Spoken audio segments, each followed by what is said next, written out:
కేంద్ర మాజీ మంత్రి స్వర్గీయ జైపాల్ రెడ్డి విలువలతో కూడిన రాజకీయాలు చేశారన్నారు మంత్రులు. ఆయన జీవితం నేటి యువతకు ఆదర్శమని చెప్పారు. పత్తి విత్తనాల ఉత్పత్తిలో దేశంలోనే గద్వాల ఫస్ట్ ప్లేస్ లో ఉన్నట్లు చెప్పారు. పత్తి రైతుల పెండింగ్ బిల్లులను సీడ్ కంపెనీలు తక్షణమే చెల్లించాలని ఆదేశించారు. బీఆర్ఎస్ హయాంలో ఎస్టీ సప్లాన్ నిధులు పక్కదారి పట్టాయన్నారు. అటు ఎంబీబీఎస్ కౌన్సిలింగ్ లో స్థానిక ఇష్యూపై మంత్రులు ఫోకస్ పెట్టారు.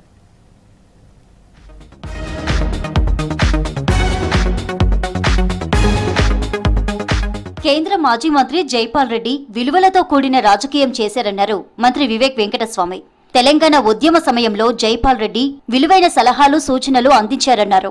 విద్యార్థి నేత నుంచి జాతీయ స్థాయికి ఎదిగిన ఆయన జీవితం స్ఫూర్తిదాయకమన్నారు. జైపాల్ రెడ్డి 6వ వర్ధంతి సందర్భంగా నెక్లెస్ రోడ్డులోని స్ఫూర్తి స్థల్ దగ్గర నేతలతో కలిసి నివాళులర్పించారు మంత్రి వివేక్. రాజకీయాలలో వ్యక్తిగతంగా ఇవన్నీ కూడా మనము చర్చించే అవసరం ఉన్నది. వారు నిజంగానే స్టూడెంట్ లీడర్ నుంచి యూనియన్ మినిస్టర్ అయ్యే వరకు విలువల గురించి, డెమోక్రసీ గురించి కొట్లాడడం జరిగింది. ఎట్లా తొందరగా తెలంగాణ రావాలని చెప్పి వారి సలహా తీసుకునేవారు. తెలంగాణ రాష్ట్రం కోసం కేంద్ర మాజీ మంత్రి జైపాల్ రెడ్డి ఎనలేని కృషి చేశారన్నారు మంత్రి కోమటిరెడ్డి వెంకటరెడ్డి. హైదరాబాద్ కు మెట్రో ఆయన వల్లే వచ్చిందన్నారు. ప్రపంచ దేశాలు గుర్తించే నాయకుడు జైపాల్ రెడ్డి అని కొనియాడారు. పాలమూరు రంగారెడ్డి లిఫ్ట్ ఇరిగేషన్ ప్రాజెక్టుకు ఆయన పేరు పెట్టామన్నారు మంత్రి కోమటిరెడ్డి వెంకటరెడ్డి. నేటి యువతకు కేంద్ర మాజీ మంత్రి జైపాల్ రెడ్డి ఆదర్శమన్నారు మంత్రి పొన్నం ప్రభాకర్. స్ఫూర్తి స్థల్లో నివాళులర్పించారు మంత్రులు. ప్రతిపక్షంలో ప్రభుత్వానికి ప్రజల కోసం పోరాడుతూ అధికార పక్షంలో ఉండి దేశాభివృద్ధి కోసం, ముఖ్యంగా మన హైదరాబాద్ తీసుకుందాం, ప్రపంచ స్థాయి మెట్రో వచ్చిందంటే అది ఓన్లీ జైపాల్ రెడ్డి గారి కృషిని.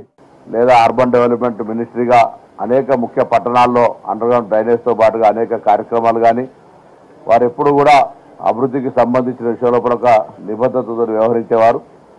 మా పార్లమెంట్ సభ్యులుగా అనేక సందర్భాల్లో అనేకమైనటువంటి రిఫార్మ్స్ తీసుకొచ్చి బెస్ట్ పార్లమెంటరీనే కాక నాయకత్వానికి అందరికీ కూడా అందుబాటులో ఉండేటువంటి జైపాల్ రెడ్డి గారిని ఈ తరం ఆదర్శంగా తీసుకోవాలని ఆకాంక్షిస్తున్నాను. పత్తి విత్తనాల ఉత్పత్తిలో గద్వాల రైతులు దేశంలోనే ప్రథమ స్థానంలో ఉన్నారన్నారు మంత్రి తుమ్మల నాగేశ్వరరావు. గద్వాల జిల్లా పత్తి రైతులకు వెంటనే పెండింగ్ బిల్లులు చెల్లించాలని సీడ్ కంపెనీలను ఆదేశించారు.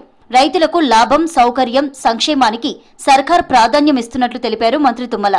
సెక్రటేరియట్ లో గద్వాల జిల్లా పత్తి రైతుల సమస్యలపై మంత్రి జూపల్లితో కలిసి రివ్యూ చేశారు తుమ్మల. సీడ్ కంపెనీల విషయాన్ని మంత్రులకు వివరించారు గద్వాల ఎమ్మెల్యే.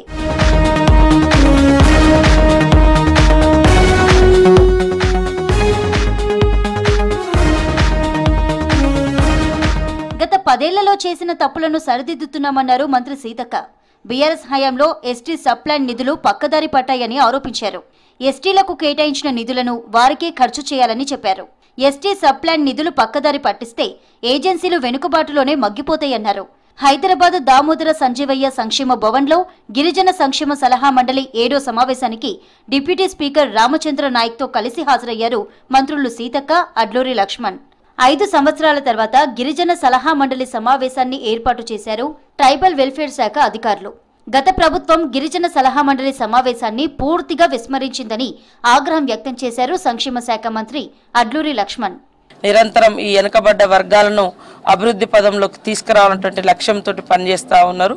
వారి యొక్క ఆలోచన మాకున్నటువంటి చట్టాలు, జీవోలు అవన్నింటినీ కూడా అమలు చేస్తూ వెనుకబడ్డ ప్రాంతాలను, గిరిజనులను, ఆదివాసులను, పీవీటీజీలను అన్ని వర్గాల అభ్యున్నతి కోసం మేమందరం కలిసికట్టుగా పనిచేయాలని ఈ యొక్క సమావేశంలో వివిధ అంశాల మీద చర్చించుకొని తీర్మానించుకోవడం జరిగింది.